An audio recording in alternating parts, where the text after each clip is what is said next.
Nah, kita lihat ini ya. Nanti kita baca homili dari Makarius atau Pseudo Makarius ya.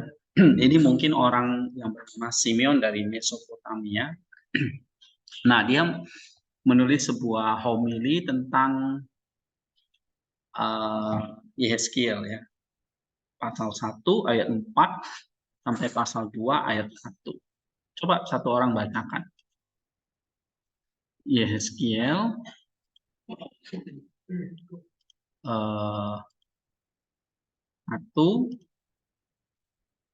ayat 4 sampai pasal 2 ayat 1. Coba Winda bacain. Ya. Ayat 4. Lalu aku melihat sungguh angin badai bertiup dari utara dan membawa segumpal awan yang besar dengan api yang berkilat-kilat, dan awan itu dikelilingi oleh sinar. Di tengah-tengah api itu kelihatan seperti suasana mengkilat. Terus sampai pasal 2 ayat 1. Pasal 2 ayat 1. Sampai pasal 2 ayat 1. Makanya fokus. Udah di kelas ini fokus. Dan di tengah-tengah itu juga ada yang menyerupai 4 makhluk hidup, dan beginilah kelihatannya mereka. Mereka menyerupai manusia, tetapi masing-masing mempunyai 4 muka, dan pada masing-masing ada pula 4 sayap. Kaki mereka adalah lurus, dan telapak kaki mereka seperti kuku anak lembu. Kaki-kaki ini mengkilat seperti tembaga yang baru digosok. Pada keempat sisi mereka di bawah sayap-sayapnya tampak tangan manusia. Mengenai muka dan sayap mereka berempat adalah begini.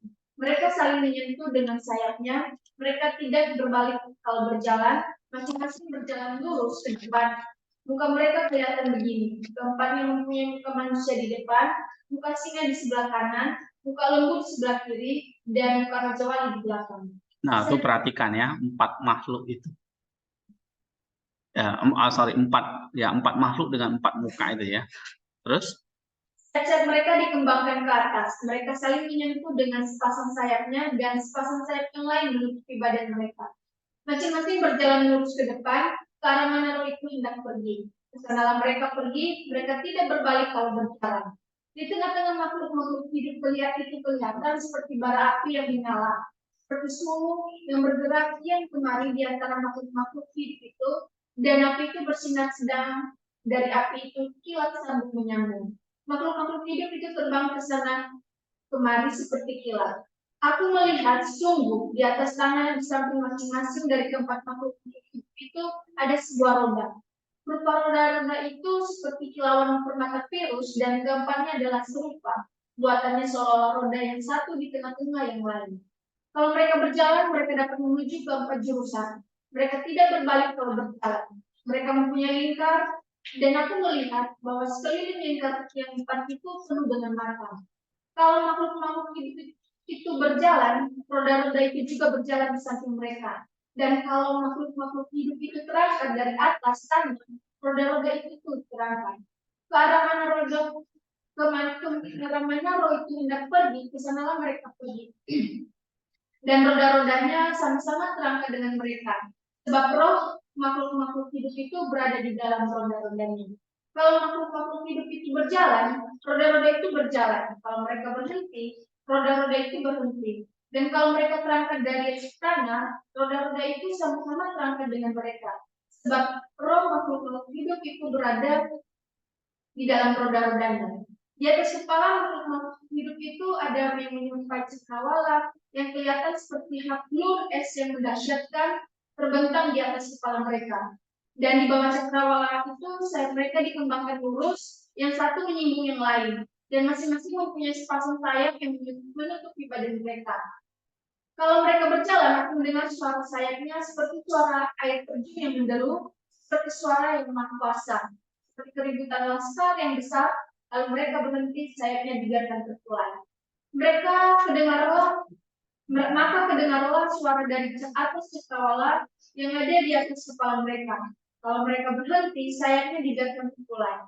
Di atas cakrawala yang ada di atas kepala mereka ada yang menyerupai tahta yang kelihatannya seperti permata lazurit. Dan di atas yang menyerupai tahta itu ada yang kelihatan seperti rupa manusia.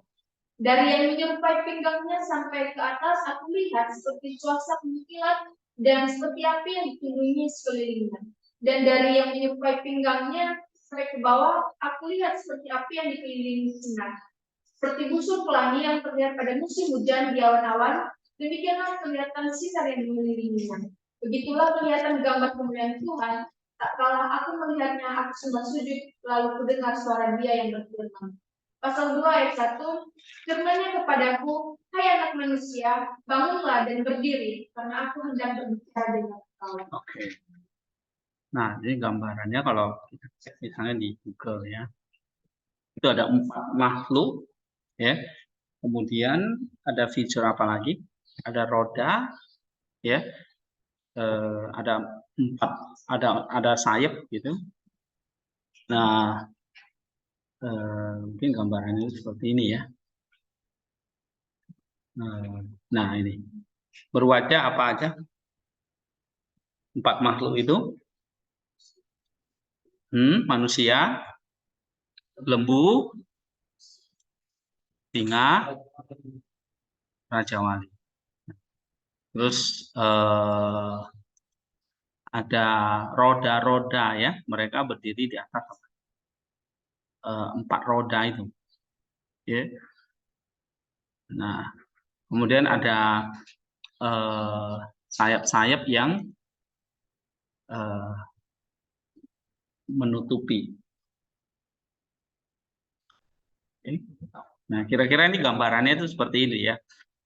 Nah, ini penglihatan Nabi Yehezkiel. Ya. Atau ini bisa istilahnya tetamorf. Ini suka ada.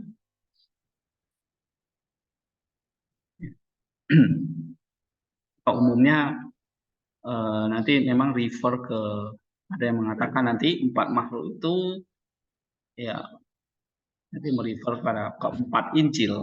Nah, nanti kita lihat apa kata para bapak gereja ya. Misalnya di sini kita baca Pseudo Makarius.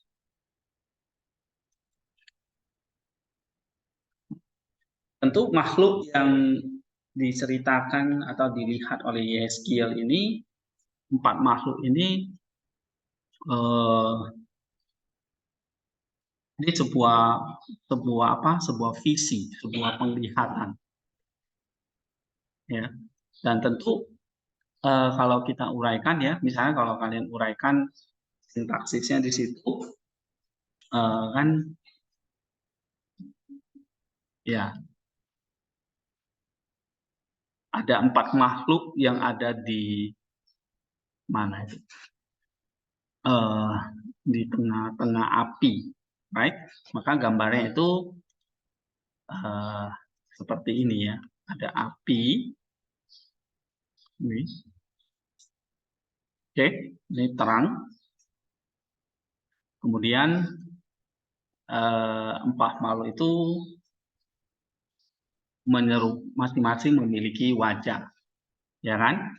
Satu manusia, ya, wajah manusia. Satu lagi lembu, terus singa, dan raja wali. Ya, jadi keempat makhluk itu menyerupai manusia, maka gambarnya itu seperti ini. Ya. Nah, tapi wajahnya beda-beda. Oke? Nah, kalian kan bisa uraikan ciri-ciri 4 makhluk itu. Terus apa lagi? Lalu setiap makhluk itu punya 4 sayap, ya kan? Ayat yang ke-6 itu. Lalu apa cirinya? Ya, kakinya lurus. Nah, maka kamu lihat gambar ini, kakinya lurus. Ya, sampai ke bawah ini kan. Lalu telapak kaki mereka seperti kuku anak lembu. Ya. Kaki-kakinya mengkilap seperti tembaga yang baru digosok. Terus apa lagi? Di bawah sayap-sayapnya tangan seperti manusia, tangan manusia ya. Oke, nah kamu lihat tangannya di sini ketutup, ini tangannya ya. Lihat yang putih, ini tangannya ya. Nah ini kakinya. Oke. Coba kita perbesar ya. Nah lalu ciri-ciri berikutnya apa? Apa? Mereka? Iya. Muka mereka dan sayap mereka seperti gimana? Muka singa di sebelah kanan, muka lembu di sebelah kiri, dan muka. Oke, jadi tentang sayap dulu, saling menyentuh dengan sayapnya ya. Nah, jadi kalau kamu perhatikan di sini, ini udah bisa dibuka belum ya? Oke, belum. Nih, mereka saling menyentuh, jadi nggak terpisah ya. 1, 2, 3, 4 nih saling bersinggungan, tuh ya. Kemudian apa tadi? Yemima tadi bilang apa? Mereka apa? Ayat 9 itu. Mereka iya, tidak berbalik kalau berjalan, jadi lurus ke depan. Ini tatapannya lurus di sini. Ya. And then apa lagi? Berjalan lurus ke depan kan? Nah, sekarang wajah atau muka. Ayat yang ke-10. Ya, tadi udah dikatakan ya, muka manusia di depan. Satu, terus? Nah, muka singa di sebelah kanan. Singa di sini, ya, baru manusia, baru lembu, dan terakhir Raja Wali. Oke, itu di ayat yang berapa? 10 ya.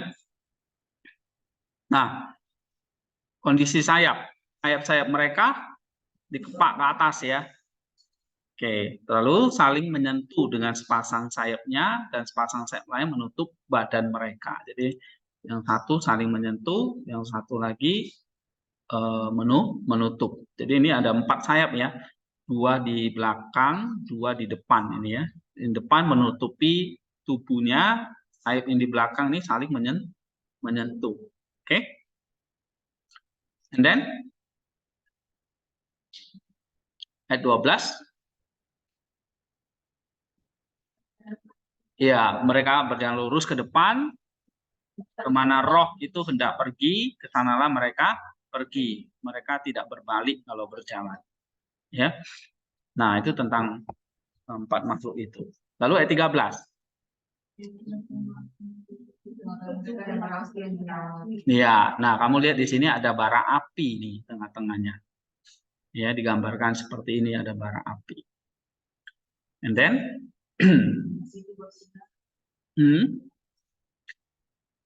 Tulu itu maksudnya seperti bara api tadi ya, seperti sinar ya. Lalu tulu itu atau bara api itu apa? Bergerak kian kemari ya di antara 4 makhluk itu. Ya, api itu bersinar, sedang dari api itu berkilat sambung menyambung. Oke, ini ada bara apinya ya, atau ada sulu. Lalu ayat 14. Malu-malu itu terbang ke sana kemari seperti kilat. Ya. Lalu ayat 15. Ada sebuah roda ya yang apa? Ya. Oke. Jadi di samping masing-masing dari keempat makhluk itu tuh ada sebuah roda. Nah, kalau di sini nggak digambarin ya, tapi rodanya mungkin kita bisa lihat seperti ini deh.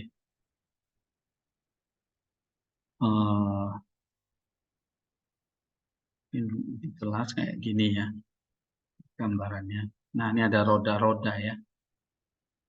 Oke. Lalu ayat ke berapa? 16. roda itu berkilau, iya, dengan permata virus, ya, sama besarnya, rupanya sama. Oke. Nah, mereka berjalan di atas roda itu, ya, dan mereka bisa menuju ke 4 jurusan. Dan sekali lagi lurus, tidak berbalik ya kalau berjalan.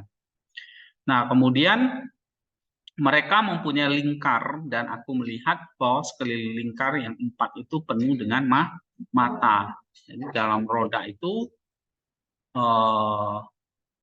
sekeliling lingkar roda itu punya penuh dengan mata. Ya, jadi kalau makhluk itu berjalan, roda-roda itu juga berjalan di samping mereka. Jadi berjalannya bersama dengan roda itu. Ya, kalau makhluk itu terangkat, roda-roda itu juga turut terangkat. Ya, jadi kemana roh itu pergi, maksudnya keempat makhluk itu, roda-roda itu juga ikut. Ya, kalau mereka terangkat, rodanya juga terangkat. Right? Terus apa lagi? Ayat 21. Kalau mereka berjalan, roda itu berjalan. Ya. Oke, terus? Kalau mereka terangkat, roda itu juga terangkat. Nah, jelas ya di sini ya. Maka selalu menyelingi setiap makhluk dikasih satu roda itu ya. Ayat 22.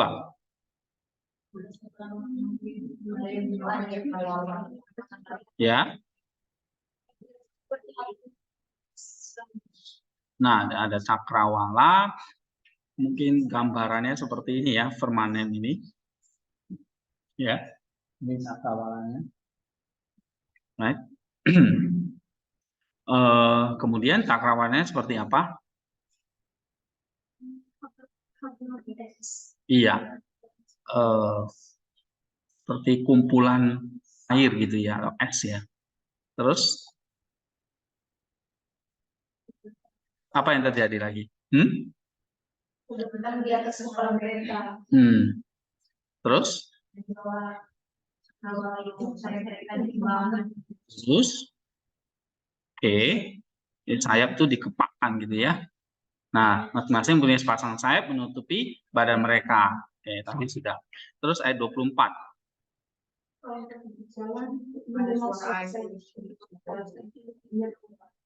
Oke. Ada suara kalau mereka berjalan, ada suara seperti air terjun yang berderu. Seperti suara yang maha kuasa, seperti keributan laskar yang besar. Kalau mereka berhenti, sayapnya dibiarkan terkulai. Jadi mereka berjalan dengan sepasang sayap mereka, satu sepasang menutupi, sepasang lagi untuk tadi, untuk dikembangkan ya, atau dikepakkan. Oke, di atasnya ada cakrawala ya, di atas kepala mereka. Lalu ada sebuah tahta yang kelihatannya seperti permata lazurit. Dan di atas yang tahta itu ada yang kelihatan seperti rupa manusia. Oke, di ikon ini memang nggak kelihatan ya. Nah, mungkin ini ya, coba lihat. Jadi ini ada cakrawala. Lalu nanti ini ada seperti rupa manusia ya. Oke. Nah, kamu perhatikan di situ ayat ke 27, 26 dulu. Di atas cakrawala yang ada, di atas kepala mereka ada tahta. Ya, tahtanya itu gambarnya seperti ini gitu ya. Terang gitu. Permata ya kan. Nah, ada seperti rupa manusia, ayat 27, terus?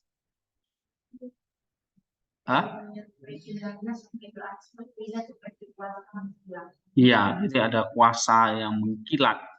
Ya, maka gambarnya itu ya ada kilat-kilat seperti ini ya. Nah, pancaran-pancaran yang ini. Oke, terus seperti sinar, seperti api yang dikelilingi sinar. Nah, ini bicara tentang tahta tadi yang di atas cakrawala. Nah, cakrawalanya di sini ya kan. Nah, di atas cakrawala ini ada seperti tahta. Lalu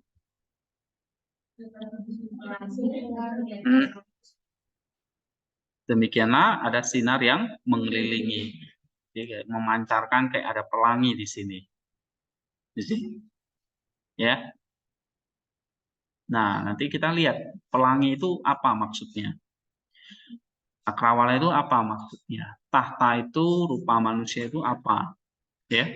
Nanti semua nanti harus ada penjelasannya. Begitu kamu ketik itu sintaksisnya, ya berarti nanti di semantik kontennya harus dijelasin.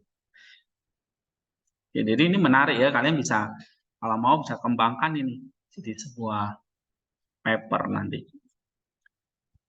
Ayat 28, butir pelangi itu menandakan apa? Hah? Iya, kemuliaan gambar atau gambar kemuliaan Tuhan. Ya, nah disitulah Yeskiel melihat, lalu dia sembah sujud. Lalu dia mendengar suara firman yang berkata, "Hai anak manusia, bangunlah dan berdiri karena aku hendak berbicara dengan engkau." Nah, ini penampakan Yeskiel yang terkenal ya dalam Perjanjian Lama salah satunya. Selain Musa dengan semak belukar ya, Yesaya dengan bara api, ya, Amsal Salomo bicara soal gerbang, oke? Ya, jadi tiap-tiap nabi itu ada ciri khasnya ya. Mika dengan konsep Bethlehemnya, ya. Ini sekarang Yeskiel dengan the visionnya ya tentang chariot. Chariot itu kayak tadi ada roda ya, atau kereta roda gitu yang mengikuti 4 makhluk itu. Nah, sekarang coba baca penjelasannya ini ya dari Makarius. Coba baca ini. Nabi Yeskiel. Nabi Yeskiel yang diberkati menceritakan sebuah penglihatan atau penampakan yang mulia dari dan terinspirasi yang ia lihat. Dan deskripsinya adalah sebuah penglihatan yang penuh dengan misteri yang tidak dapat diungkapkan. Nah, misteri ini. Jadi kalian harus cari apa misteri dari keempat makhluk itu, keempat wajah itu, keempat roda itu, ya, cakrawala, pelangi, tahta.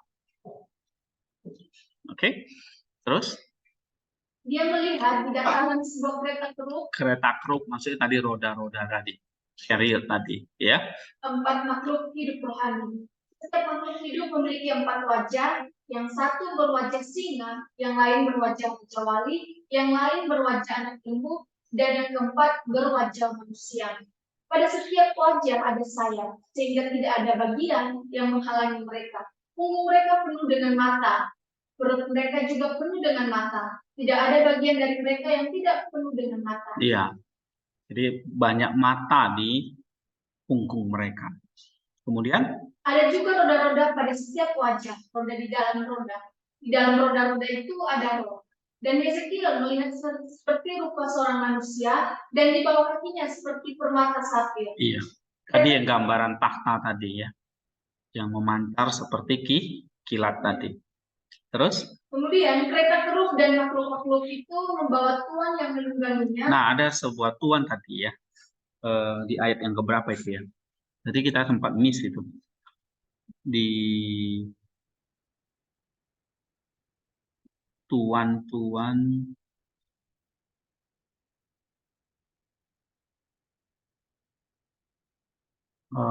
seperti rupa manusia itu tadi mana? Ayat ke 26 ya. Nah, di atas sebenarnya tata itu ada yang kelihatan seperti rupa manusia. Nah, itu yang di sini yang diceritakan sebagai tuan yang menungganginya. Terus? Kemanapun dia memilih untuk pergi, dia menghadap ke depan. Di bawah kerumbin, dia melihat seolah-olah ada tangan manusia yang menopang dan membawa. Terus? Kedua, dan apa yang dilihat oleh Nabi itu pada hakikatnya adalah benar dan pasti. tetapi itu menandakan dan menubuatkan sesuatu yang lain, misterius dan ilahi, sebuah misteri yang tersembunyi sejak berabad-abad dan turun temurun. Kalau baca ini salah ketik ya. Kalau 1:26.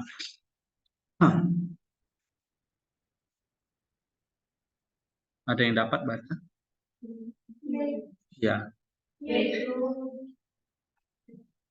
Misteri rahasia yang tersembunyi dari abad-abad dan dari keturunan keturunan yang sekarang dinyatakan kepada umat Kristus. Iya. Nah, jadi ada sebuah misteri yang tersembunyi ya dari abad ke abad. Dan sekarang telah dinyatakan kepada orang-orang kudusnya. Coba kita lihat juga Efesus 1:9. Efesus 1:9.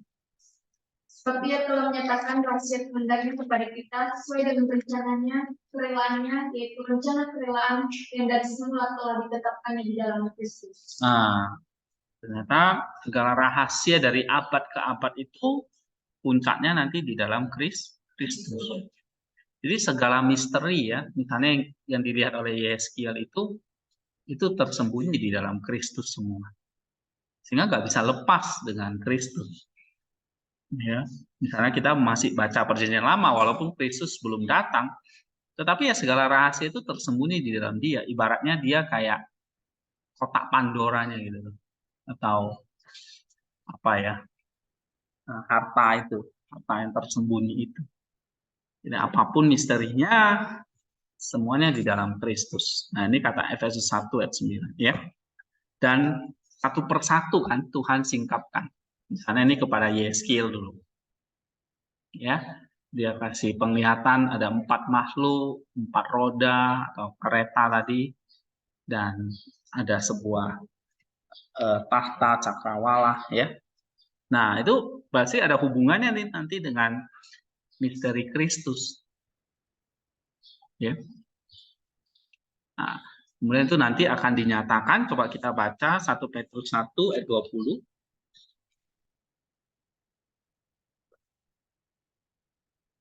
1 Petrus 1:20.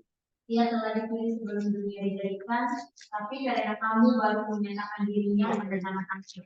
Iya. Sebab apa? Kenapa itu tersembunyi di dalam Kristus? Sebab dari semula ia sudah ditentukan anak tunggal Allah itu. Tetapi dinyatakan pada zaman akhir. Nah, zaman akhir itu maksudnya apa? Maksudnya setelah kedatangan Dia, ya. Kalian bisa baca nanti dalam Ibrani 1 ayat 1 dan 2. Coba baca. Setelah pada zaman dahulu Allah berulang kali dan dalam berbagai cara berbicara kepada nenek moyang kita dengan kata nabi-nabi. Zaman dahulu, termasuk Nabi Yeskiel ini kan. Terus? Maka pada zaman akhir ini ia telah berbicara kepada kita dengan perkataan anaknya yang telah ia tetapkan sebagai yang berhak menerima segala yang ada.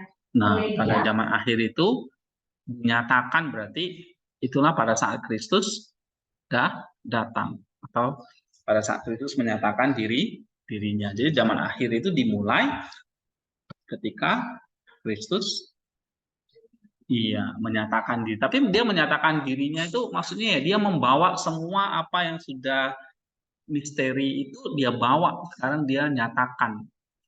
Dulu masih misteri, masih nebak-nebak lah istilahnya, namanya misteri ya. Masih belum sesuatu yang terlalu jelas. Seperti 4 makhluk ini apa nih? Nah, ternyata ketika Kristus datang menyatakan itu semua. Terungkap semua. Ya. Dinyatakan artinya ya terungkap semua pada zaman akhir ini. Nah, terungkap semuanya kapan? Ya pada saat anaknya, Allah berbicara pada melalui anaknya itu. Jadi, kalau bisa Yeskiel itu seperti prequelnya ya. Nah, nanti Yesus yang yang menyatakannya. Oke, nah seperti apa ini? Coba baca lagi. Oleh dia Allah Nggak, misteri yang dilihatnya. Baca. Tetapi pada zaman akhir dinyatakan di dalam 1 Petrus pasal 1 ayat 20 pada saat Kristus menyatakan dirinya. Misteri yang dilihatnya adalah rahasia jiwa yang akan menerima Tuhannya dan menjadi tahta kemuliaan. Matius pasal 25 ayat 30. Nah, itu kalau menurut Makarius, ini ada hubungannya nih. Coba baca Matius 25 ayat 31.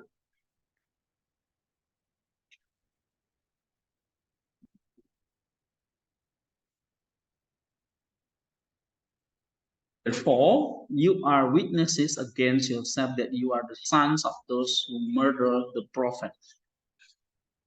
Ya, coba baca. Bahasa Indonesia. Apabila manusia datang dalam kerjaannya dan suku malaikat bersama-sama dengan dia, maka ia akan bersemayam di atas dunia. Iya, sorry tadi saya salah baca.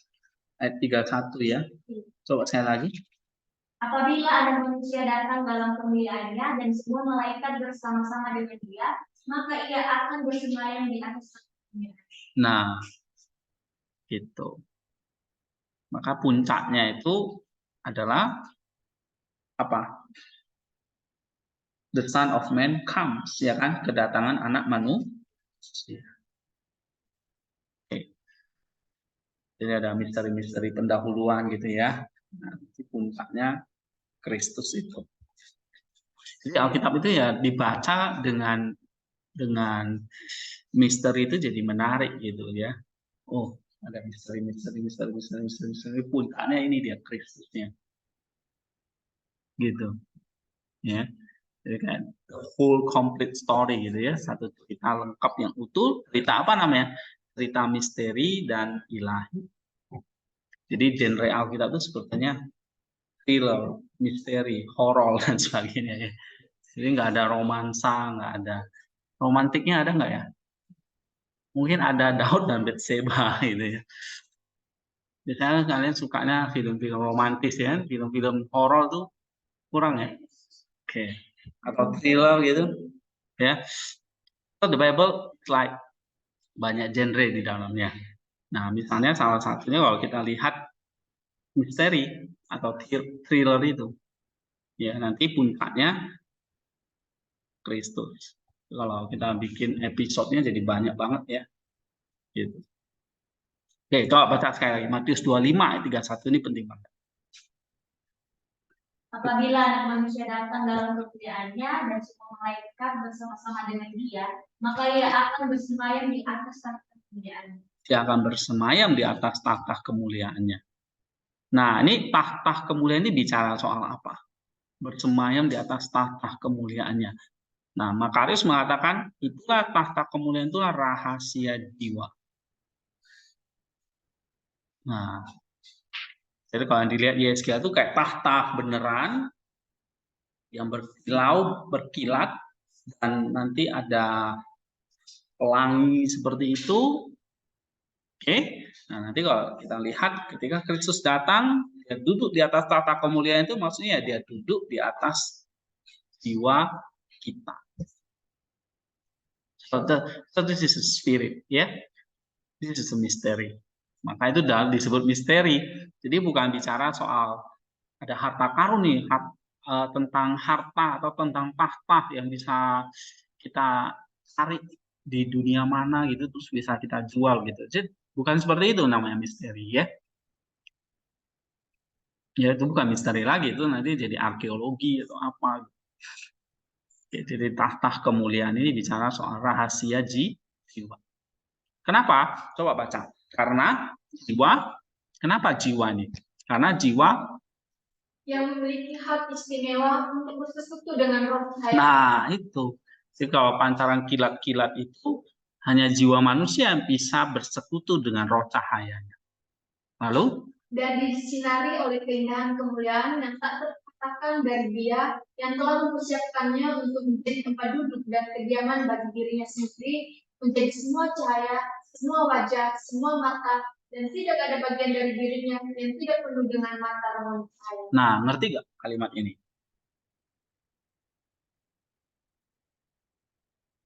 Ngerti nggak kalimat ini? Ingat, ini genrenya misteri. Jadi kita harus lihatnya secara ilahi dan spiritual atau jiwa. Ya. Jadi kalau anak manusia datang duduk menjadi tahta kemuliaannya, itu artinya apa? Dia itu apa?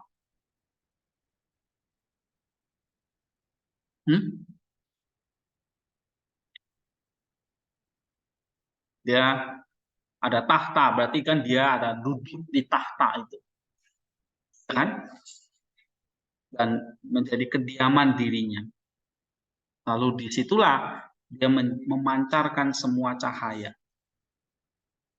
semua wajah, semua mata. Nanti maka ada 4 wajah, ada banyak mata.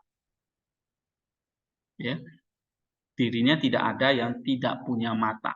Semua penuh dengan mata rohani cahaya. Nah, maka kamu lihat gambarnya di sini penuh dengan terang gitu ya. Baik.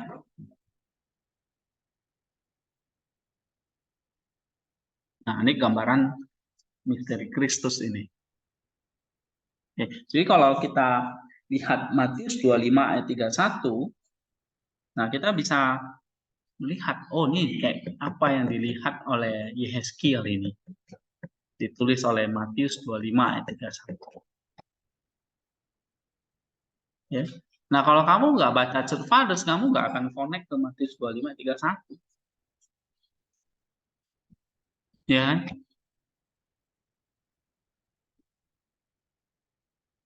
Kalau enggak ya kita baca Yehezkiel itu nebak-nebak. Oke? Baca lagi.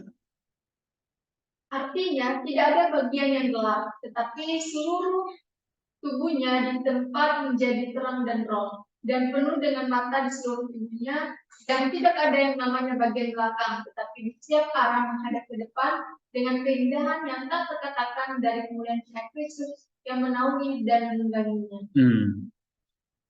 Ya, jadi tempat kemuliaan Kristus itu tidak ada yang gelap, seluruhnya terang.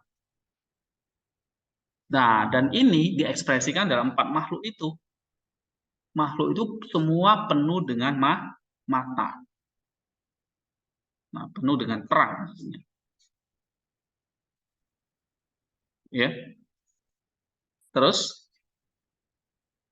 bagaimana? Sebagaimana matahari adalah satu rupa di seluruh bagiannya, tanpa ada bagian yang di belakang atau yang lebih rendah, tapi semuanya dimuliakan dengan cahaya di seluruh bagiannya, dan memang semuanya adalah cahaya, tanpa perbedaan di antara bagian-bagiannya, atau sebagaimana api, cahaya dari api sama di seluruh bagiannya, tidak memiliki bagian yang pertama atau terakhir, atau lebih besar atau lebih kecil. Demikian juga jiwa yang disinari dengan sempurna oleh keindahan yang tak terkatakan dari kemuliaan cahaya wajah Kristus, dan secara sempurna berada dalam persekutuan dengan Roh Kudus, dan mereka dan memiliki hak istimewa untuk menjadi tempat kediaman dan tahta Allah, menjadi segala mata, segala terang, segala wajah, segala kemuliaan, segala roh, karena dijadikan demikian oleh Kristus yang menggerakkan dan menuntun dan memikul dan mengaruniai serta menghiasinya dengan keindahan rohani, karena ada tertulis tangan seorang laki-laki berada di bawah perut, karena dialah yang memikul dan mengarahkannya. Nah, paham nggak maksudnya ini? Jadi tadi dikatakan dalam Matius 25 ayat 1, anak manusia itu datang menjadi tahta kemuliaan, berarti anak manusia itu tidak ada bagian yang gelap, penuh dengan terang. Seperti yang digambarkan tadi dalam Yehezkiel itu, kalau kita baca ayat 26 ya. Coba baca 26 sampai 28. Baca saya lagi. Di atas cakrawala, yang ada di atas kepala mereka, ada menyerupai kata yang kelihatannya seperti permata laluit, dan di atas yang menyerupai kata itu ada yang kelihatan seperti rupa manusia. Nah, itulah tadi menurut Makarius itulah sang anak manusia itu, Kristus itu. Terus Dari menyerupai pinggangnya sampai ke atas, terlihat seperti kuasa mengkilat dan seperti api yang dihubungi. di sekelilingnya, ya kan? Dari yang menyerupai pinggangnya sampai ke bawah, aku lihat seperti api yang dikelilingi. Nah, itu. Terus Seperti buntut pelangi yang terlihat pada musim hujan di awan-awan, demikianlah kelihatan sinar yang mengelilinginya. nah, jadi maksudnya sinar itu ya cahaya tadi ya. Terus Begitulah kelihatan gambar kemuliaan Tuhan. Kala aku melihatnya, aku sembah sujud, lalu mendengar suara Dia yang berfirman. Jadi kelihatan gambar kemuliaan Tuhan. Jadi, seperti apa gambar kemuliaan Tuhan? Itulah kemuliaan itu selalu berkaitan dengan cahaya. Nah, di sini kemuliaan cahaya wajah Kristus sempurna, ya. Lalu dikatakan di sini takhta kemuliaannya itu menjadi tempat kediaman takhta Allah, segala mata, segala terang, segala wajah, segala kemuliaan, segala roh, ya. Karena dijadikan demikian oleh Kristus, Dia menggerakkan, menuntun, memikul, mengarunia serta menghiasinya dengan keindahan rohani. Nah, ya imajinasinya seperti ini, gambar itu dipancarkan ya. Nah, bukan gambar dipancarkan, maksudnya sinar itu dipancarkan. Ya, atau terang itu dipancarkan. Nah, Yohanes melihatnya itu sebagai terang kehidupan manusia, 4 makhluk ini. Ya, 4 makhluk ini sebetulnya gambaran manusia. Nah, nanti kita lihat kok ada 4, seperti apa masing-masing ini ya. Oke. Poin yang ketiga, baca. 4 makhluk hidup yang membawa kereta itu adalah simbol dari faktor-faktor penguasa diri jiwa. Penguasa jiwa. Jadi gambaran tentang manusia ini. Ya. Terus Bagaimana elang adalah raja burung, singa binatang buas, banteng binatang jinak, dan manusia makhluk hidup pada umumnya. Demikian pula jiwa juga memiliki faktor-faktor penguasa. Nah, jadi 4 makhluk itu gambaran dari apa? Atau simbol dari apa? Penguasa jiwa. Di dalam jiwa itu punya 4 penguasa. Elang, binatang, singa, banteng, dan manusia. Terus? Mereka adalah kehendak, hati nurani, intelek, dan kemampuan untuk mencintai. Nah, 4 itu penguasanya kehendak. Ini bicara masalah kehendak bebas, ya. Lalu hati nurani, nous atau intelek, dan kemampuan untuk mencintai, dikata Makarius. Ya. Terus? Dengan semua ini, kereta jiwa dikendalikan, dan di atas semua ini Tuhan bersemayam. Nah, kereta jiwa itu tadi, roda-roda itu dikendalikan. Karena kan tadi roda-roda tadi cuma ngikut kemanapun makhluk itu berjalan. Ke atas dia ikut, ya kan? Ke depan dia ikut, begitu. Oke. Nah, di atas semua itu, di sini ada gambaran apa? Tuhan ya, tadi kemuliaan Kristus tadi, ya. Terus? Dengan semua ini, kereta jiwa dikendalikan, dan menurut penafsiran lain, simbolisme ini diterapkan pada gereja orang-orang kudus di surga. Di sini dikatakan bahwa makhluk-makhluk hidup itu sangat tinggi dan penuh dengan mata, dan tidak ada seorang pun yang dapat memahami jumlah mata atau ketinggiannya, karena pengetahuan tentang hal itu tidak diberikan, dan sama halnya dengan binatang dan bintang-bintang di langit. Kamu salah baca, saya tendang. Dan jangan salah baca. Di langit melihat dan mengaguminya, diberikan kepada semua orang, tetapi untuk mengetahui dan memahami jumlahnya tidak diberikan. Dan dengan tumbuh-tumbuhan di bumi untuk menikmatinya diberikan kepada semua orang, tetapi tidak mungkin bagi siapapun untuk mengetahui jumlahnya. Demikian juga dengan jemaat orang-orang kudus di surga untuk masuk ke dalamnya dan menikmatinya diberikan kepada semua orang yang mau berusaha. Tetapi bagaimana cara melihat dan memahami jumlahnya Hanya Allah sendiri yang mengetahuinya. Oke, jadi simbolisme ini atau 4 makhluk ini menggambarkan apa? 4 penguasa jiwa. Lalu kerub itu atau roda-roda itu apa? Pengendara. Apa? 4 roda itu apa? Belum diceritakan di sini ya. Terus 4 makhluk ini memiliki banyak mata, ya kan? Apa maksudnya mata di sini?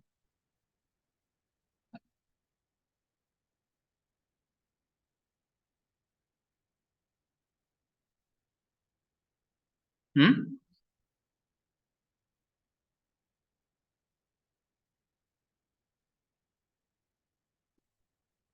4 mata-mata yang penuh dengan tubuh di dalam tubuh mereka. Nah, Makarius mengatakan kita nggak bisa tahu ada berapa jumlahnya, ya, yang ada di situ. Oke, nah, coba baca lagi. Penunggang kuda itu kemudian dibawa oleh kereta atau tahta makhluk hidup yang semuanya adalah mata, atau dengan kata lain oleh setiap jiwa yang telah menjadi tata dan tempat hidupnya dan sekarang menjadi mata dan terang. Dia menungganginya dan memerintahnya dengan kendali roh dan menuntunnya sesuai dengan pemahamannya. Karena sama seperti makhluk-makhluk rohani tidak pergi ke tempat yang mereka inginkan, tetapi ke tempat yang dia yang duduk di atasnya dan yang mengarahkannya mengetahui dan menghendakinya. Demikian pula di sini dia yang memegang kendali dan mengemudikannya dengan rohnya, dan mereka pergi sesuai dengan itu, bukan dengan kehendak mereka sendiri.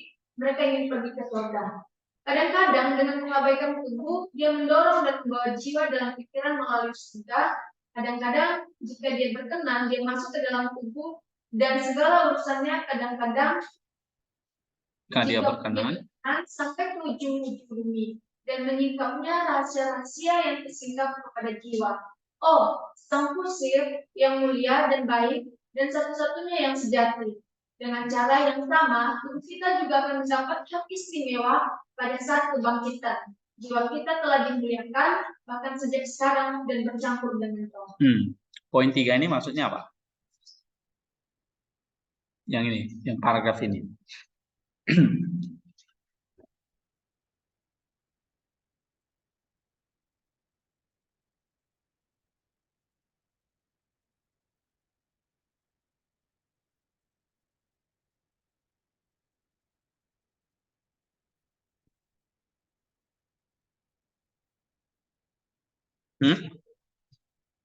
Sudah jelas dikatakan ada kerub, ya, atau roda-roda tadi itu ditunggang kan. Nah, terus apa itu maksudnya ditunggang?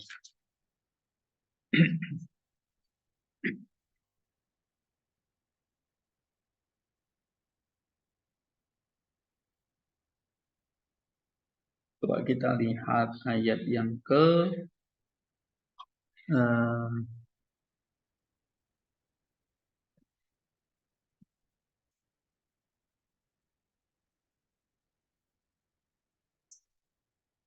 14 ya. Coba baca ayat yang ke-14.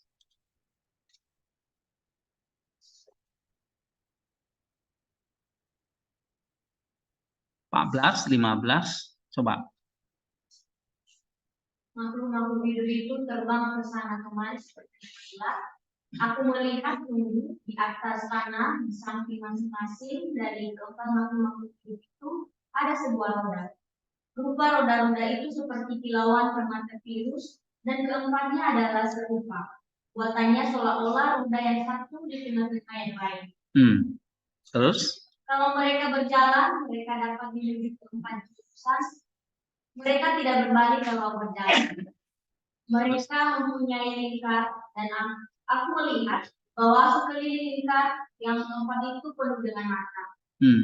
Kalau makhluk-makhluk hidup itu berjalan, roda-roda itu juga berjalan di samping mereka.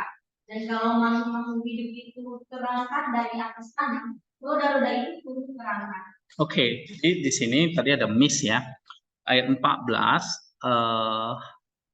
kalau kita lihat Inggrisnya ya, atau coba kita cek di sini, itu kalau kita pakai bahasa Indonesia ini kurang akurat ya.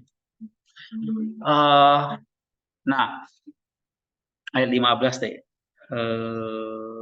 Look and behold,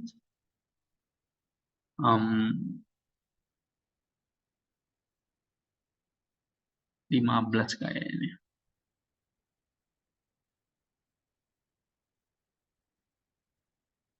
Jadi dari 4 roda itu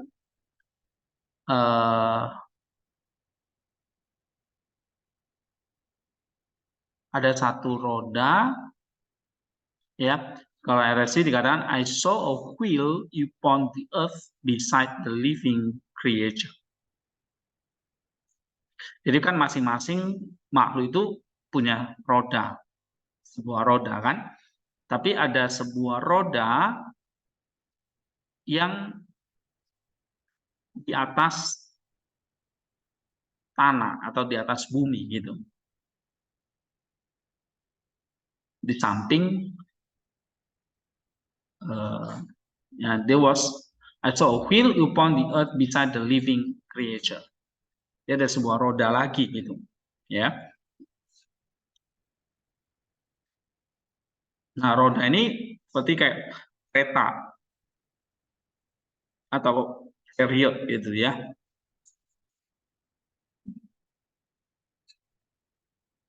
Nah, ada seorang ada sebuah roda ya, dan ditunggangi. Nah, ayat yang ke-15 di situ aku melihat di atas tangan samping masing-masing itu ada sebuah roda. Lalu ayat yang ke-16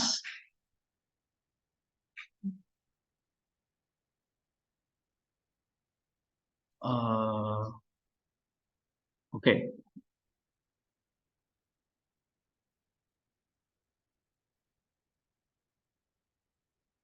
Ya, jadi 13 ini nah ini ya.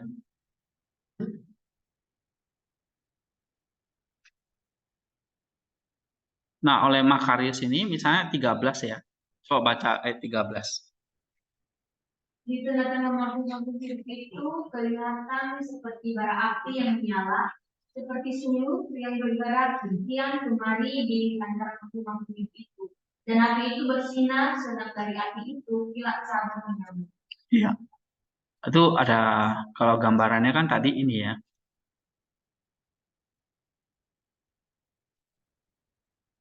Oke. Yang ini ya.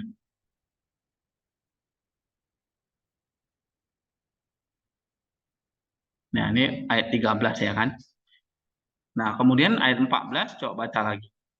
Makhluk-makhluk hidup itu terbang ke sana kemari. Nah, itu 14 ini memang beda terjemahan ya. Kalau New King James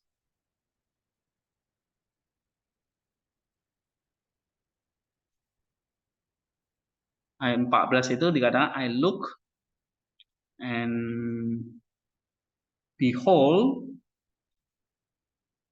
there was one wheel on the earth. Itu ya, Septuagintanya agak beda ya versinya ya. Di ayat 15, tapi di Septuagintanya itu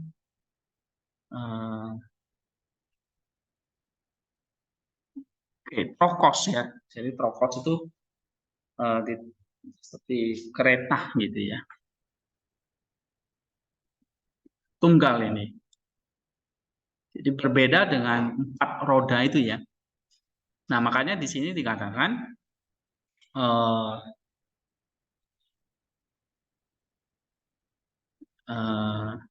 ada kereta lagi gitu, sebuah kereta lagi. Nah, ini yang ditunggangi memerintah dengan kendali roh. Nah, ini yang diceritakan di sini nih. Yang ayat kalau di LAI itu ayat 14 ya. Sorry, ayat 15 ya. Nah, dia menunggangi, memerintah dengan kendali roh, menuntun sesuai dengan pemahamannya. Ya. Nah, keempat makhluk rohani itu mengikuti sebetulnya. Tadi kan dikatakan menuntun ya kan, menuntunnya. Nah, menuntun siapa? Keempat makhluk itu. Jadi keempat makhluk itu tidak pergi ke tempat yang mereka inginkan, tetapi ke tempat yang dia duduk di atasnya, mengarahkannya, mengetahui dan menghendakinya. Ya, sehingga dia memegang kendali, mengemudikan dengan rohnya, dan mereka pergi sesuai dengan itu. Bukan dengan kehendak mereka sendiri, tetapi mereka ingin pergi ke surga. Jadi ada sebuah kerub lagi yang mengendalikan keempat makhluk itu. Ya. Nah, ini artinya apa? Secara misteri maksudnya apa? Dia mendorong dan membawa jiwa dalam pikiran melalui surga. Ya. Kadang-kadang jika dia berkenan, dia masuk ke dalam tubuh dengan segala urusannya. Kadang-kadang jika dia berkenan sampai ke ujung-ujung bumi. Jadi Kristus tinggal di dalam tubuh kita. Kristus juga ada sampai ke ujung bumi. Ya kan? Menyingkapkan rahasia yang tersingkap kepada dua jiwa. Nah, dia seperti sang kusir ya. Sang pengendali roda itu. Atau kereta itu. Nah, dengan cara yang sama, tubuh kita juga akan mendapatkan hak istimewa pada saat kebangkitan. Jiwa kita telah dimuliakan bahkan sejak sekarang dan bersatu atau bercampur dengan roh. Oke, jadi memang tadi ada miss di ayat yang ke-15 ya, ada sebuah roda lagi yang mengendalikan keempat roda itu, keempat makhluk itu. Oke, ini ya, ini ceritanya di sini. Nah, sehingga maksudnya apa? Dia menuntun jiwa ke mana dia berkenan, ya. Oke. Ada pertanyaan di sini? Ini poin 3 ya. Sekarang poin 4. Coba baca Winda. Bahwa jiwa-jiwa orang benar menjadi terang surgawi, Tuhan sendiri mengatakan kepada para rasul ketika ia berkata, kamu adalah terang dunia. Matius 5 ayat 14. Ia telah menjadikan mereka terang dan menetapkan agar dunia diterangi oleh mereka. Orang tidak menyalakan pelita, katanya, lalu menaruhnya di bawah gantang, melainkan di atas kaki dia, dan pelita itu menerangi semua orang yang ada di dalam rumah itu. Nah, jadi keempat makhluk itu atau jiwa-jiwa orang benar itu menjadi terang surgawi. Ya, karena kalau kita baca di ayat 13, coba baca. Ayat 13. Di tengah makhluk-makhluk hidup itu kelihatan seperti bara api yang menyala, seperti suluh yang bergerak dan kemari di antara makhluk-makhluk hidup. Dan api itu bersinar-sinar dari api itu tidak sambungnya. Iya. Nah, ini gambaran kalau Makarius mengatakan ini jiwa orang-orang benar menjadi terang surgawi, ya. Terus baca lagi. Makhluk-makhluk hidup itu terbang bersama hati seperti kilat. Ya, kamu sambung tadi. Demikianlah hendaknya terangmu bercahaya di depan orang. Dengan kata lain, janganlah kamu sembunyikan karunia yang telah kamu terima dariku, tetapi berilah kepada semua orang yang layak menerima. Sekali lagi, terang tubuh adalah mata. Jika matamu terang, teranglah seluruh tubuhmu. Tetapi jika matamu jahat, gelaplah seluruh tubuhmu. Jadi, jika terang yang ada di dalam kamu menjadi kegelapan, betapa hebatnya kegelapan itu. Nah, makanya dalam empat makhluk itu kan penuh dengan mata, ya. Mata ini akhirnya menjadi apa? Terang tubuh. Maka mata itu ditempatkan di tubuh atau di punggungnya keempat makhluk itu. Ya, sehingga di sini berbicara masalah terang atau cahaya.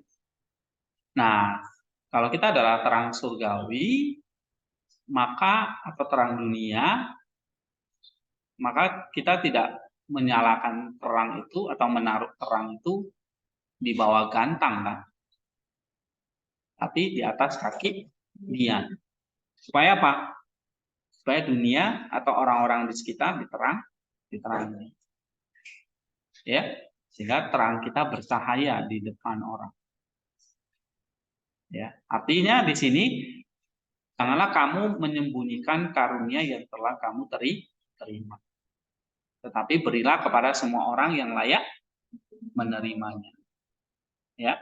Nah, terus di sini dalam Lukas 11 kan dikatakan mata itu adalah terang tubuh. Jika matamu terang, teranglah seluruh tubuhmu. Tetapi, nah, tetapinya ini, jika matamu jahat, gelaplah seluruh tubuhmu. Ya, oke. Berarti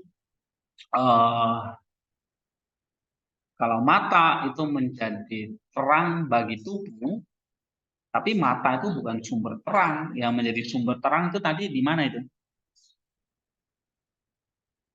Hah? Ayat 13 itu kan? Ya. Nah, mata itu memancarkan terang ke tubuh. Tapi dia mendapat terang itu dari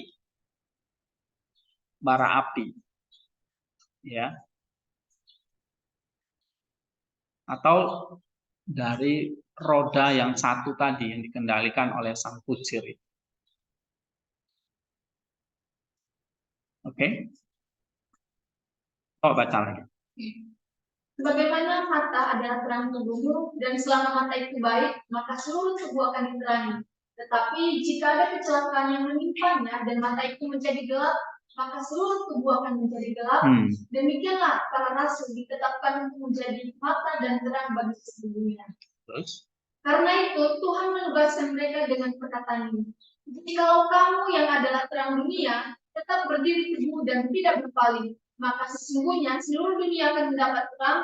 Tapi jikalau kamu yang adalah terang itu menjadi gelap, alangkah besarnya kegelapan itu yang tidak lain adalah dunia ini. Demikianlah para rasul yang adalah terang memberikan terang kepada mereka yang percaya, menerangi hati mereka dengan terang surgawi dari Roh yang olehnya mereka sendiri diterangi. Oke, jadi kalau menurut Makarius, pertama-tama terang dunia itu diberikan kepada siapa?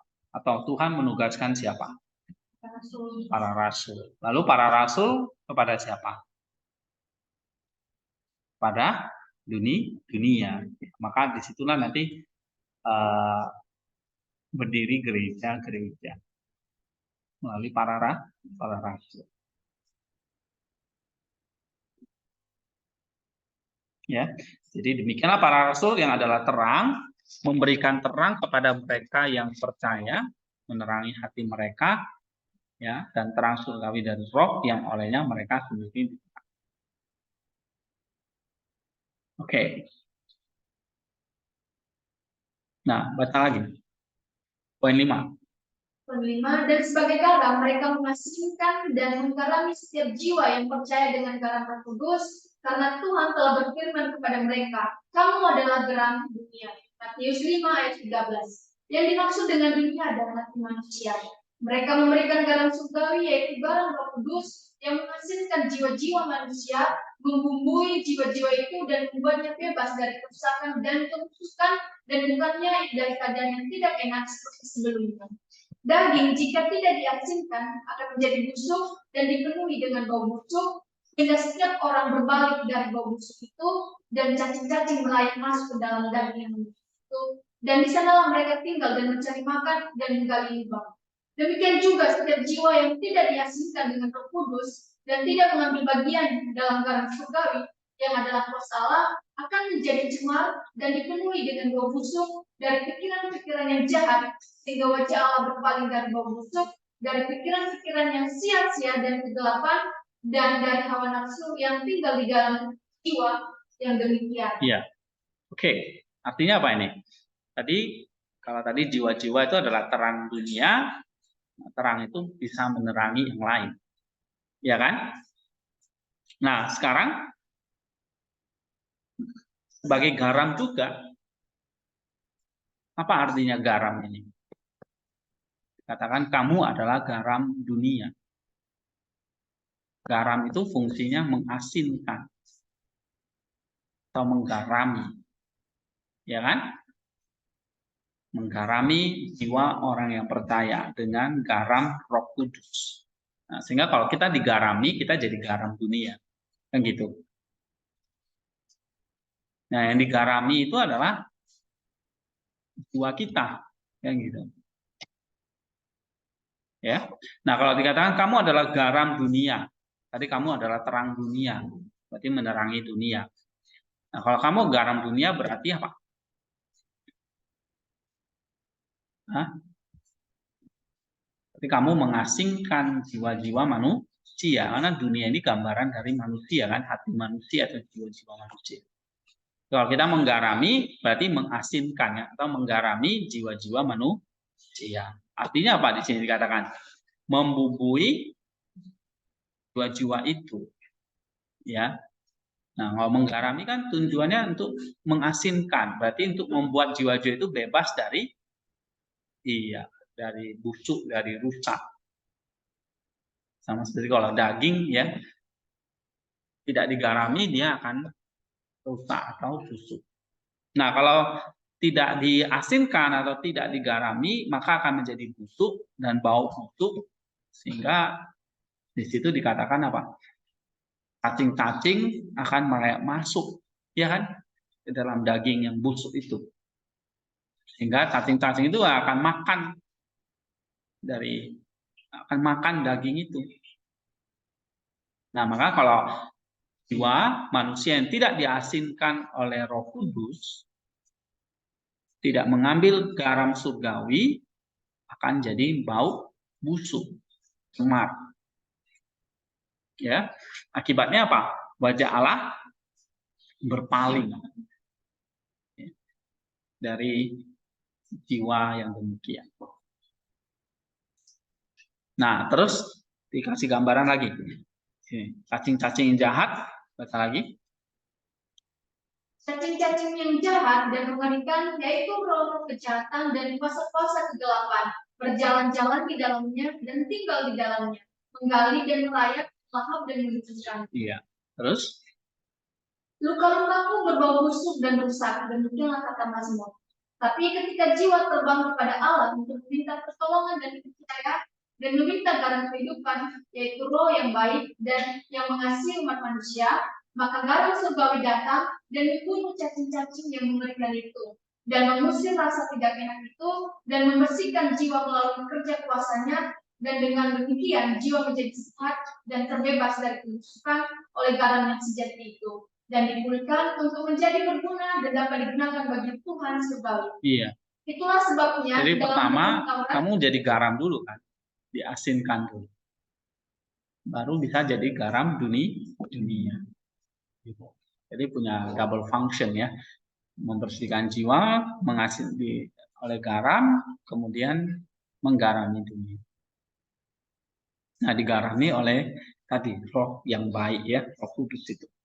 Terus itulah sebabnya dalam hukum Taurat Allah dengan menggunakan sebuah perumpamaan memerintahkan agar setiap kurban diasinkan dengan garam. Imamat 2 ayat 13. Coba baca Imamat 2 ayat 13.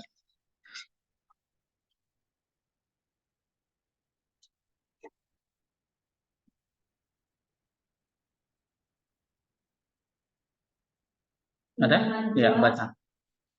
Imamat 2 ayat 13, dan tiap-tiap persembahanmu yang berupa persembahan sajian telah kau beri garam, janganlah kau lalaikan garam perjanjian Allahmu dari korban sajianmu, beserta segala persembahanmu haruslah kau persembahkan garam.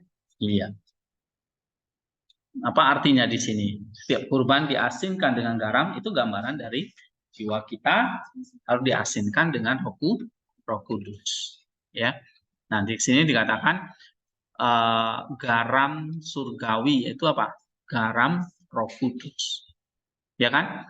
yang mengasinkan jiwa-jiwa manusia atau menggarami jiwa-jiwa itu sehingga jiwa-jiwa itu terbebas dari kerusakan atau kebusukan.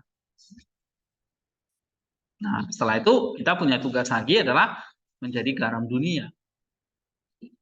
Ya.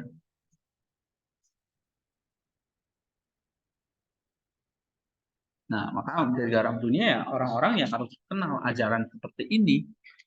Bahwa Roh Kudus itu seperti garam. Ya. Gambaran garam itu adalah untuk mencegah kebusukan atau membunuh cacing-cacing yang mengerikan. Nah, di sini cacing-cacing itu apa maksudnya? Hah? Cacing-cacing itu gambaran dari apa? Iya, iya, roh jahat atau kuasa-kuasa kegelapan.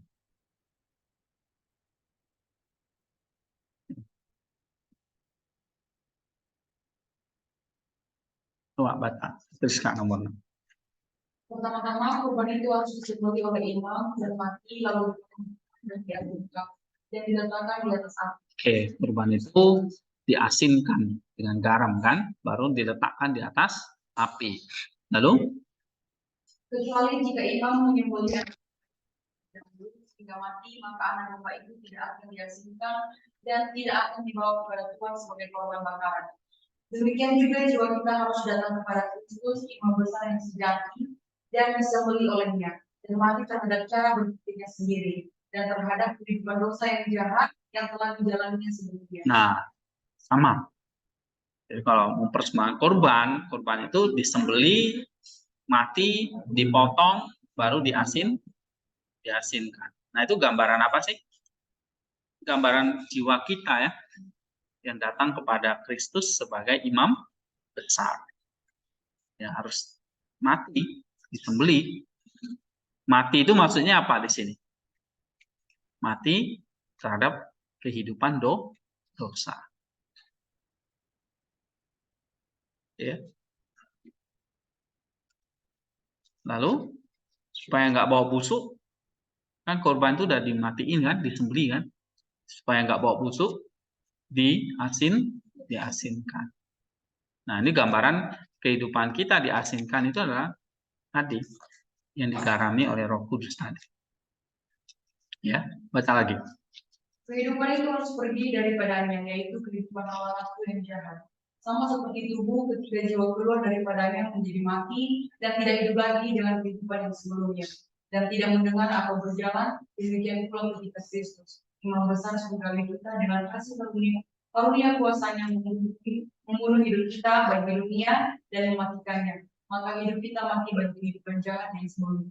Dan tidak lagi mendengar, berbicara, dan tidak lagi hidup di dalam kegelapan dosa. Ya, karena sudah mati kan. Orang yang mati itu nggak bisa lagi mendengar, berbicara, hidup di dalam kehidupan dosanya.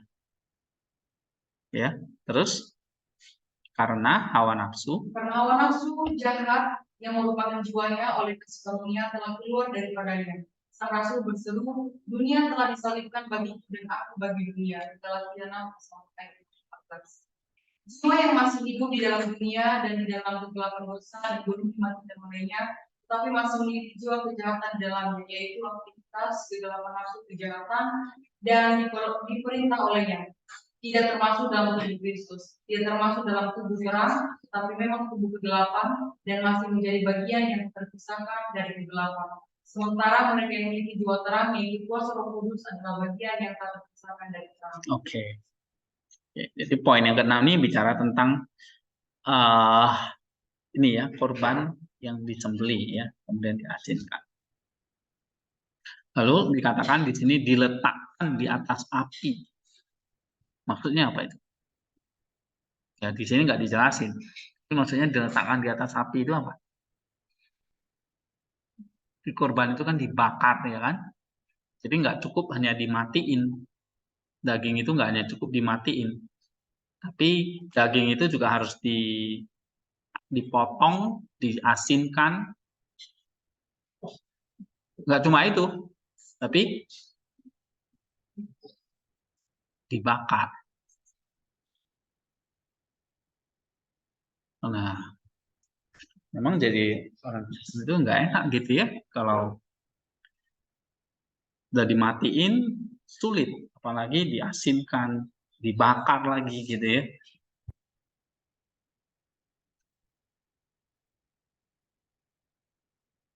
Untuk menjadi apa itu?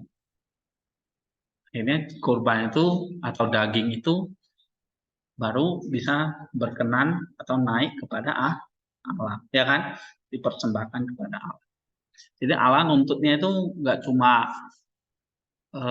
daging itu cuma dipotong aja atau mati aja gitu, tapi harus diasinkan dengan garam dan harus dibakar di atas atau di dalam api. Ya, kalau dimatiin itu artinya kita sudah mati terhadap kehidupan dosa yang lampau. Ya, itu dimatiin. Jadi dia sudah mati terhadap kehidupan lampaunya. Tapi itu nggak cukup karena Tuhan juga minta diasinkan. Nah, berarti daging itu jangan sampai busuk. Walaupun kita sudah mati terhadap dosa yang lampau, tapi dosa-dosa yang sekarang dan akan datang itu bisa membusukkan. Nah, maka harus ada garam, Roh Kudus. Ya kan? Supaya daging itu tidak busuk. Nah, kalau udah busuk, Allah nggak terima lagi. Ya, busuk itu karena apa tadi? Dimakan cacing, ulat-ulat gitu ya. Pernah lihat buah busuk, daging busuk kan? Durian kita juga busuk loh. Makan ulat gitu. Ulatnya nggak tahu ulat manusia atau ulat. Ya. Nah, berarti ada diasinkan. Tapi waktu diasinkan saja nggak cukup. Harus apa? Ternyata dibakar. Nah, maksudnya apa di sini? Diletakkan di atas api atau dibakar oleh api. Berarti kamu harus dibakar dong. Ya. Nah, dibakar. Oke, jadi kalau kamu mati itu mati disembeli itu lambang dari kamu dibaptis oleh air dan roh. Ya, dibaptis oleh air. Itu berarti kamu mati dan bangkit bersama dengan Kristus. Oke. Nah, kemudian kamu digarami, berarti ini gambar kehidupan spiritual yang melawan dosa-dosa setelah kamu hidup baru. Yang gitu. Itu artinya digarami, ya. Diterangi dan digarami. Tapi kita juga harus menjalani namanya pembakaran. Nah, itulah kamu dibaptis oleh api. Bukan dibaptis oleh air lagi.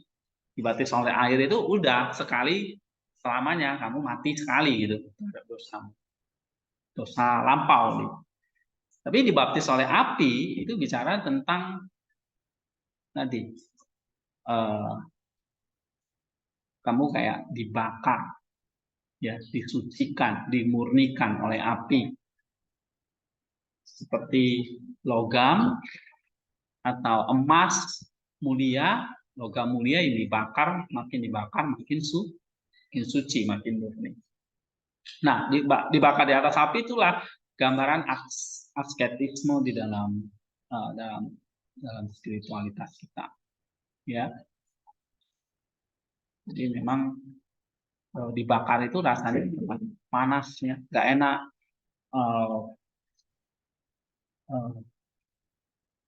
Ya, suasana kayak kita haus gitu ya, misalnya kayak kita puasa, kita menahan. Nah, itu latihan sebetulnya, latihan menahan hawa nafsu dengan mungkin dari menahan nafsu makan. Ya.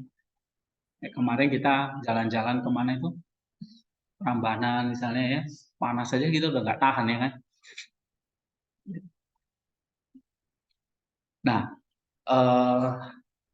diletakkan di atas api itu ya, api itu juga gambaran dari Roh Kudus. Jadi Roh Kudus ini Roh Allah ini ya, yang berapi ini yang harus makin memurnikan. Jadi kalau diasinkan berarti kita jadi daging yang tidak busuk.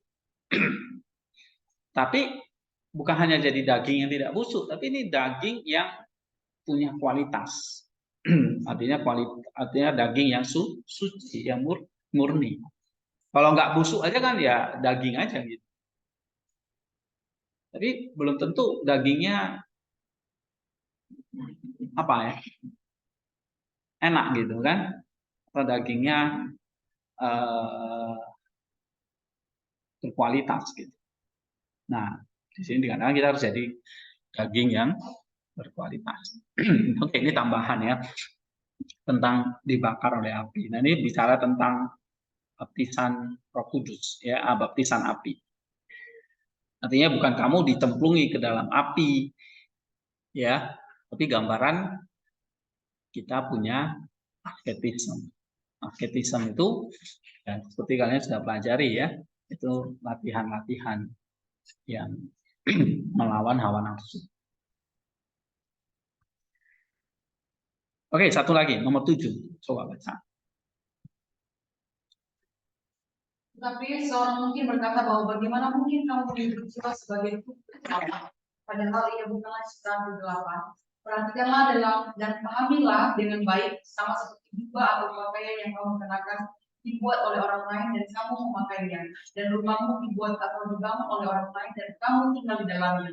Demikian juga tidak ada melanggar perintah Allah dan mendengarkan ulang yang jahat itu, maka ia telah dijual atau menjual dirinya sendiri kepada iblis, dan sejahat itu mengenakan kepada jiwa yang seperti pakaian yang dijualnya ciptaan yang baik yang diciptakan oleh Allah menurut rumahnya sendiri. Karena itu Rasul berkata, setelah melucuti pemerintah dan penguasa, ia telah menang atas mereka di kayu salib. Inilah tujuan kedatangan Tuhan, yaitu untuk mengusir mereka dan mendirikan kembali rumah dan baiknya, yaitu manusia. Karena itulah jiwa disebut kegelapan kejahatan, selama kegelapan dosa masih ada di dalamnya, karena di sana jiwa itu hidup dalam dunia kegelapan dan jahat. Dan di sanalah ia berpegang teguh, karena itu Paulus menyebutnya. Di sanalah ia berpegang teguh. Oke, artinya apa ini di sini? Jiwa itu sebagai menggambarkan pertama, kalau kita belum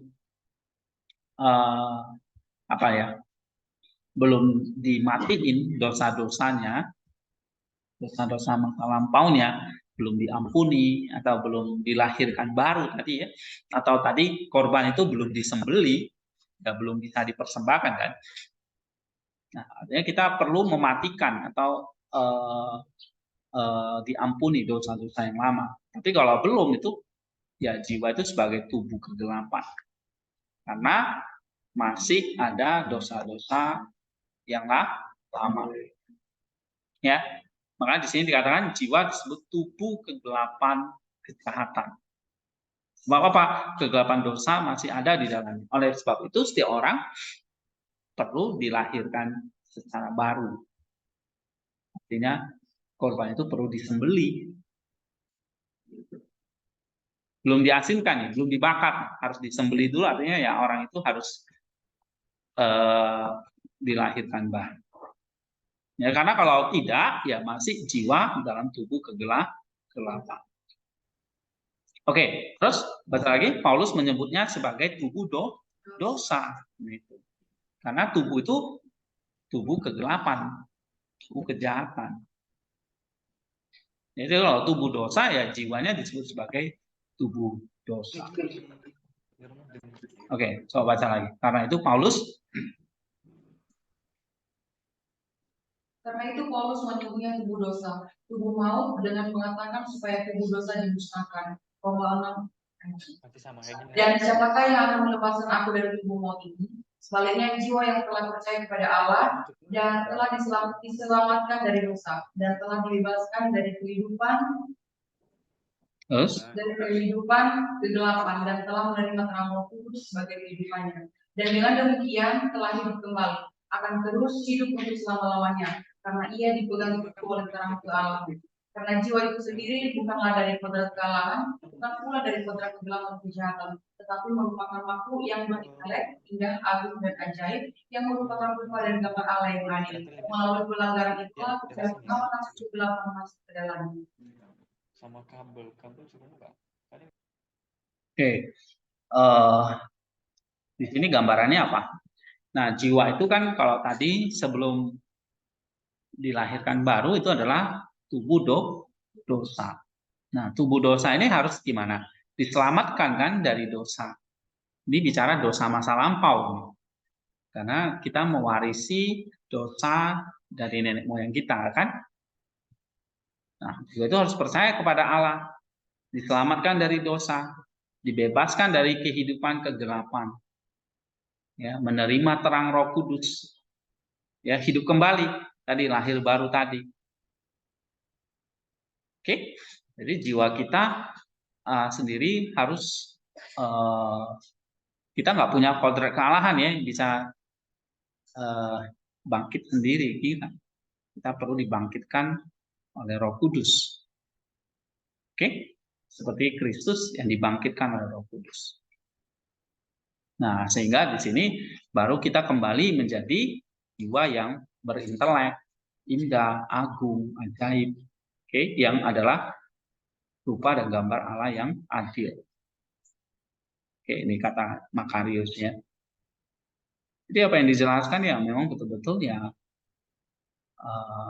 satu kebenaran yang kita yakini ya kan, bahwa ini bicara soal jiwa sebagai tubuh kegelapan, maksudnya kehidupan lampau kita. Ini harus dibangkitkan dulu. Ya, artinya harus dimatiin ya. Korban itu seperti harus disembelih dulu. Oke. Nah, setelah itu baru nanti bisa diasinkan dan dibakar oleh api. Ya, nanti kita sambung lagi ya. Kita dulu.